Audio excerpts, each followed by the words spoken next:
سيدنا محمد وعلى آله وصحبه ومن والاه. أصحاب الفضيلة والسعادة، حضرات السيدات والسادة، يسعدني أن أشارك اليوم في هذه الندوة العلمية القيمة لمناقشة موضوع جوهري بالغ الأهمية، ليس فقط لمجتمعنا المغربي بل حتى للمجتمعات الإنسانية كافة. ولا يفوتني بهذه المناسبة أن أشيد بتنظيم المجلس العلمي الأعلى لهذه الفعالية العلمية بالغة الأهمية، والتي ستتيح لنا جميعا الفرصة للتأمل والنقاش حول كيفية استلهام القيم القرآنية وسبل تفعيلها في سياسات التنمية ببلادنا. إن موضوع هذه الندوة يحمل أبعادا استراتيجية وأخلاقية عميقة يعكسها السؤال: ما مدى حاجة التنمية لوازع القرآن؟ وهو السؤال الذي تتجاوز إجابته الأبعاد النظرية البحتة لتعالج إشكالا عمليا عميقا يرتبط بمدى قدرتنا على بناء نموذج تنموي يوازي بين متطلبات العصر وأصالة قيمنا الدينية والأخلاقية والاجتماعية والثقافية، ويضعنا أمام مسؤولية مشتركة لإعادة صياغة مفهوم التنمية ببلادنا استنادا إلى أسس أخلاقية ومرتكزات قيمية وقواعد موضوعية مستمدة من تعاليم ديننا الحنيف. حضرات السيدات والسادة، لا مرية أن التنمية بمفهومها الشامل ليست تحسينا للمؤشرات الاقتصادية أو زيادة للناتج الوطني أو تحقيقا للتوازن المالي، بل هي مشروع إنساني حضاري شامل ومتكامل يستند إلى إطار قيمي وأخلاقي يضمن استدامته وعدالته، ويعتمد في تنزيله على موارد بشرية ومادية وتشريعية خاصة، ويعنى ببناء المجتمع من كل النواحي ويضع الإنسان في صلب اهتماماته، كما أكد ذلك جلالة الملك محمد السادس نصره الله في خطابه السامي بمناسبة عيد العرش سنة 2019 عندما قال حفظه الله إن نجاح هذه المرحلة الجديدة يقتضي انخراط جميع المؤسسات والفعاليات الوطنية المعنية في إعطاء نفس جديد لعملية التنمية الاقتصادية والاجتماعية ببلادنا، كما يتطلب التعبئة الجماعية وجعل مصالح الوطن والمواطنين تسمو فوق أي اعتبار حقيقة ملموسة وليس مجرد شعارات. وإلى جانب الدور الهام الذي يجب أن تقوم به مختلف المؤسسات الوطنية، أريد هنا أن أؤكد على ضرورة انخراط المواطن المغربي باعتباره من أهم الفاعلين في إنجاح هذه المرحلة. انتهى منطوق جلالته. إن شريعتنا الإسلامية السمحة والقرآن الكريم الذي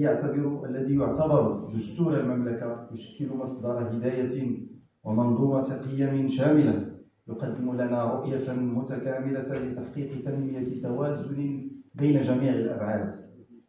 ما تعلق منها بالجوانب الروحية والجوانب المادية على حد السواء، وتوازن بين الحقوق والواجبات وبين الفرد والجماعة، وهي الأسس المتينة التي تجسد جوهر وحقيقة التنمية والبناء القويم لمجتمع مستدام ومزدهر. ولطالما كانت العلاقة بين القيم الدينية والتنمية محل اهتمام المفكرين والعلماء عبر العصور، حيث كان الدين بمختلف صوره وشرائعه دائما قوة دافعة لتحقيق العدالة والاستقرار الاجتماعي، وهو ما يعد شرطا أساسيا لأي عملية تنموية، ما دامت التنمية تستبدل مشروعا أخلاقيا واجتماعيا يتطلب عموما إطارا مرجعيا قويما يعزز العدالة والتضامن والمسؤولية الجماعية، وخصوصا وازع القرآن بما يحمله من قيم شاملة ومرتكزات بنيوية ضرورية لتحقيق تنمية إنسانية عصرية ومستدامة ببلادنا تتجاوز النمو المادي إلى بناء الإنسان والمجتمع. حضرات السيدات والسادة، لعل ما يدعونا جميعا إلى حمد الله وشكره ما أسبغه جل وعلا على مملكتنا الشريفة من فضله ونعمه بأن جعلها من الإسلام وحباها بقيادة مولوية رشيدة ينعكس أحد تجلياتها في مؤسسة إمارة المؤمنين التي يجسدها صاحب الجلالة الملك محمد السادس نصره الله أمير المؤمنين سبط النبي الأمين وسليل الدوحة العلوية الشريفة من آل البيت رضوان الله عليهم أجمعين، وحرصه حفظه الله على التشبث بالقيم الدينية وتعزيزها داخل المجتمع المغربي من خلال سياسات متبصرة وحكيمة توازن بين متطلبات العصر ومقاصد الشريعة الإسلامية، فضلا عن تمسك جلالته بتطبيق مبادئ وأحكام الدين الإسلامي الحنيف، فضلا عن تفضله أيده الله برئاسة وتعيين المجلس العلمي الأعلى، المؤسسة الدينية العليا والوحيدة المؤهلة في بلادنا لإصدار الفتاوى التي تعتمد رسميا في شأن المسائل المحالة إليه، وذلك بالاستناد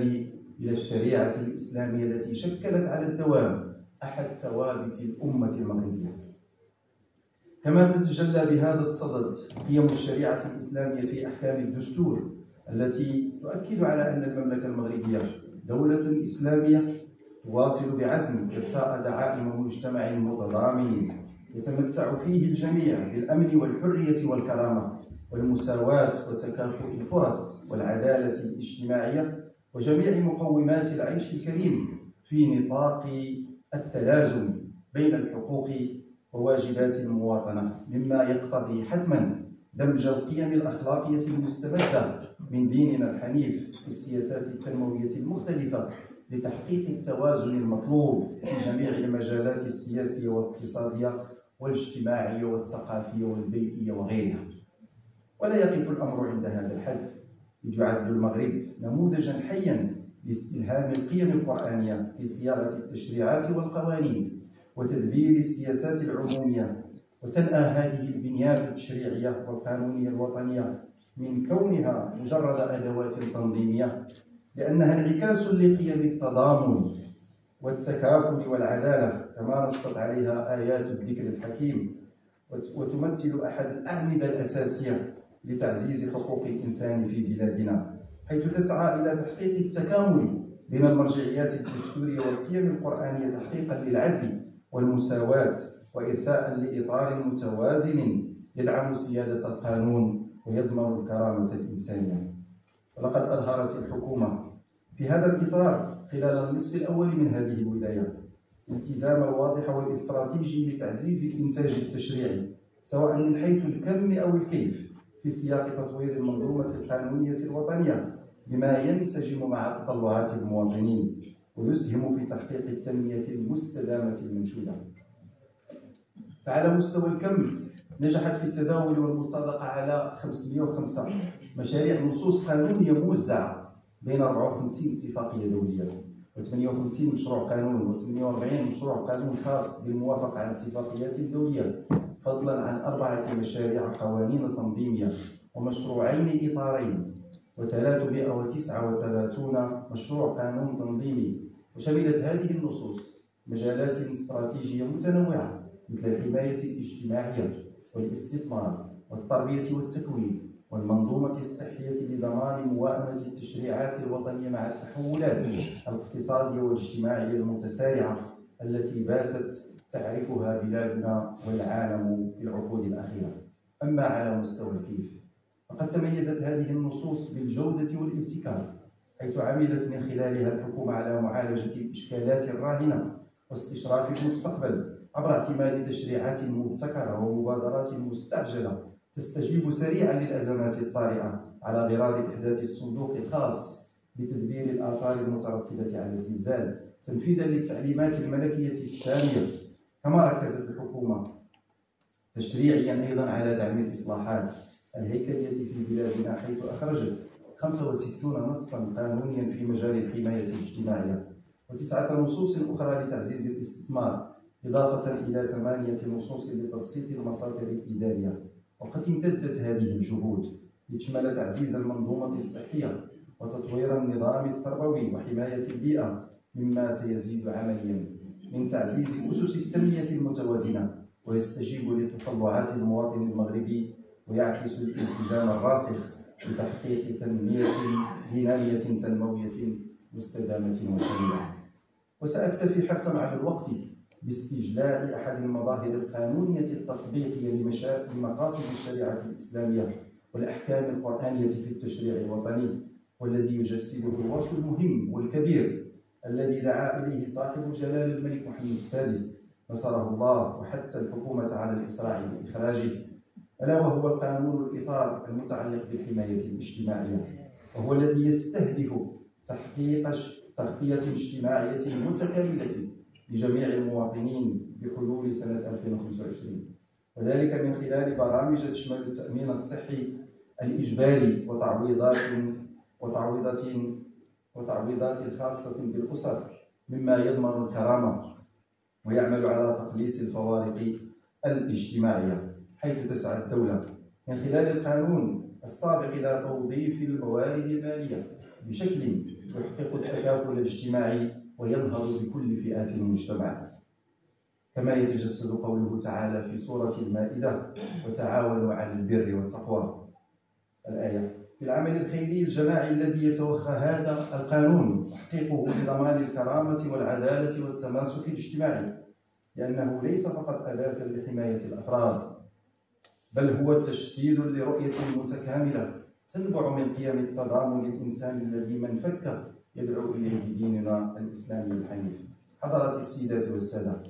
الحديث عن التنمية الشاملة لا يكتمل دون تسليط الضوء المحوري الذي يلعبه المجتمع المدني في تعزيز قيم العدالة والتكافل الاجتماعي. تعد الجمعيات والمنظمات غير الحكومية شريكا أساسيا في تحقيق التنمية، لما لها من قدرة على الوصول إلى الفئات الهشة وتعبئة الموارد اللازمة ونشر الوعي بأهمية التنمية المستدامة. وقد شهد المغرب في العقود الأخيرة طفرة نوعية على مستوى حضور هذه الفعاليات المدنية والاجتماعية، سواء من حيث الكم أو الكيف. فقد غدت الجمعيات والمنظمات الفاعلة في هذا الإطار تغطي كل التراب الوطني، مسهمة بذلك في مواجهة التحديات المتعددة والمختلفة في بلادنا، حيث تجاوز عدد الجمعيات في المغرب أكثر من 240 ألف جمعية بنهاية سنة 2022، وتغطي مختلف المجالات بما في ذلك التنمية الاقتصادية والاجتماعية والثقافية والبيئية والصحية.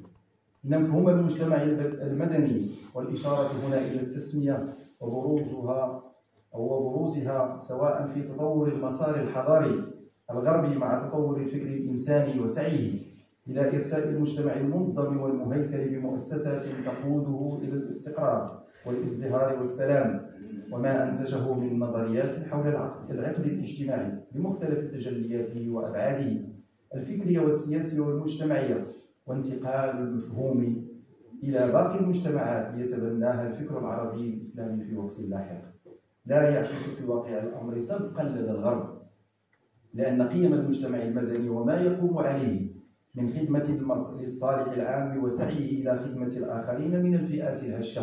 وفي وضعيات صعبة لها تبتلات متجذرة وواضحة في قيام المجتمعات الإسلامية المستمدة من أحكام القرآن الكريم وشريعتنا الغراء، وتكرست في تقاليد وأعراف استقرت عليها ممارسة المجتمع المدني في أوقات الرخاء كما في أوقات المحن والصعاب، ممارسات انتظمت فيما بعد في التزامات دينية وأخلاقية وقانونية أخذت تمظهرات مؤسساتية منظمة عكسها المجتمع المدني في هويته المغربية الأصيلة والحديث على حد السواء. وما الإقبال على الفعل المدني بما راكمه من طفرة عددية وقيمية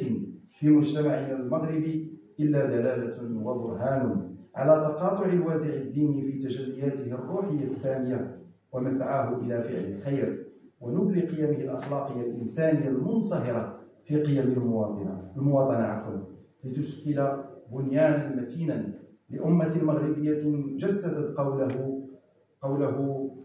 صلى الله عليه وسلم: مثل المؤمنين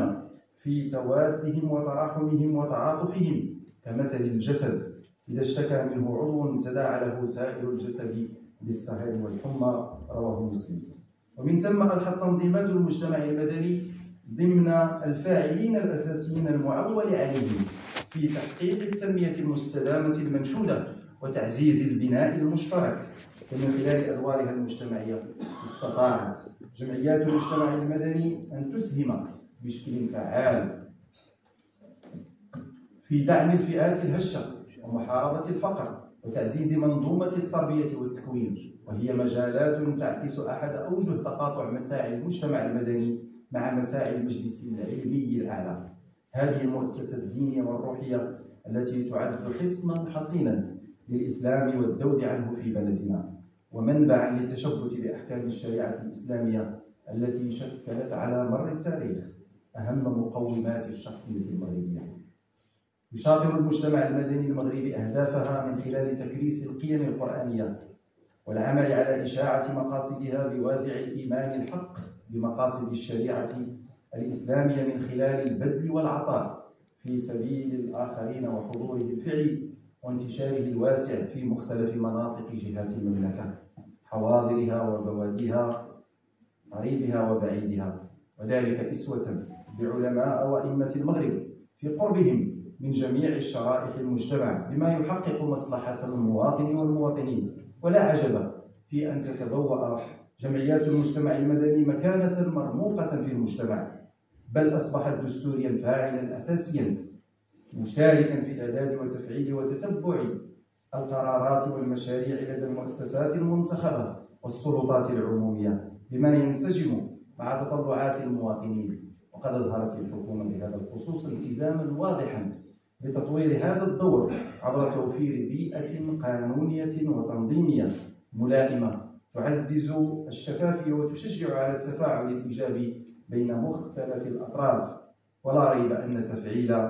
البناء المشترك للتنمية يتطلب التركيز على تعزيز القدرات التنظيمية والمؤسساتية لهذه المنظمات والفعاليات الاجتماعية بما في ذلك رقمنتها وتوسيع آلياتها التواصلية مع المواطنين لضمان النجاعة في تدخلاتها وتأمين شمولية أوسع وفعالية أكبر في تحقيق الأهداف التنموية المسطرة. ومن هذا المنطلق تشكل استراتيجية الحكومة في مجال العلاقات مع المجتمع المدني التي تم إطلاقها تحت اسم أو مسمى نسيج للفترة 2022-2026، والتي أعدتها الوزارة التي أتشرف بتدبيرها في مستهل هذه الولاية الحكومية إطارا متينا يعكس رؤية عملية للتكامل بين الأدوار المدنية والحكومية، خاصة وأن المجتمع المدني يسهم بفعالية كبيرة من خلال مبادراته المختلفة في قطاعات أساسية كالصحة والتعليم ومكافحة الفقر. كما تطلع تنظيمات المجتمع المدني بدور كبير في تمكين النساء والشباب من خلال برامج التدريب المهني ودعم المشاريع الصغرى والمبادرات الخيرية لمكافحة الفقر والهشاشة وتعزيز دور المرأة في صنع القرار، وهي فعاليات خاصة ترسخ مبادئ التكافل والتضامن الاجتماعيين وتنسجم مع القيم القرآنية التي تدعو إلى تكريس قيم العدل والمساواة، مثل قوله تعالى: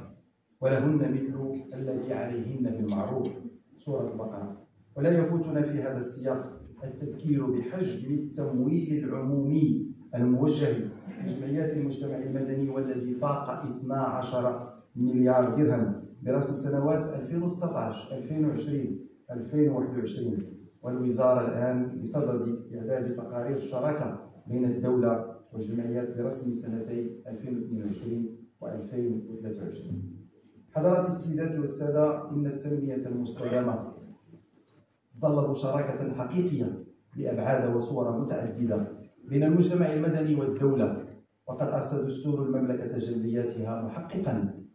قفزة نوعية في هذا الإطار، حيث أوضح عمليا أدوار التنظيمات المدنية وسبل الارتقاء بها حتى تطور من فعالية تدخلاتها وتنتقل من أداء دورها التقليدي المحصور في تقديم الخدمات الاجتماعية إلى مرتبة الشريك الأساسي للدولة في اتخاذ القرارات وصياغة السياسات العمومية. ولم يكن هذا التحول مجرد تعديل قانوني، بل كان استجابة لدينامية تطلعات الفاعلين الجمعويين نحو ديمقراطية تشاركية تضمن تمثيل الجميع في تدبير الشأن العام والترافع والدفاع عن قضايا الوطن والمواطنين. ولا يفوتني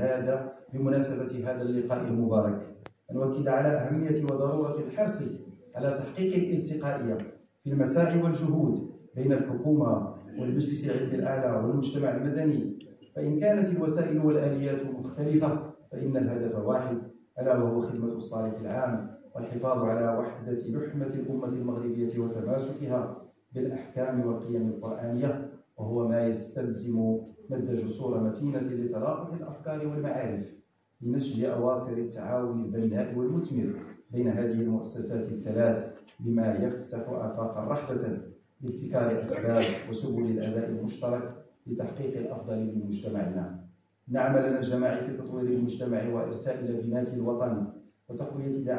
دعائمه يقتضي الاستجابة لمتطلبات العصر والتشبث بمبادئ وقيم الشريعة الإسلامية السمحة، وهي القناعة التي ترسخت في أعماق هويتنا المغربية وتوارثتها الأجيال جيلا بعد آخر، وتؤكد تشبعنا بتعاليم الدين الإسلامي السلف الحنيف، والتي لا شك أنها ستبقى دائما الأرضية الصلبة والأساس المتين والضامن لنماء وازدهار بلادنا. أبقى الله بلدنا آمنا مطمئنا ومنارة للإسلام، وحفظ الله مولانا الإمام أمير المؤمنين بما حفظ به الذكر الحكيم، وأبقاه ذخرا وملاذا لشعبه الوفي، إنه تعالى سميع مجيب الدعاء. والسلام عليكم ورحمة الله تعالى وبركاته.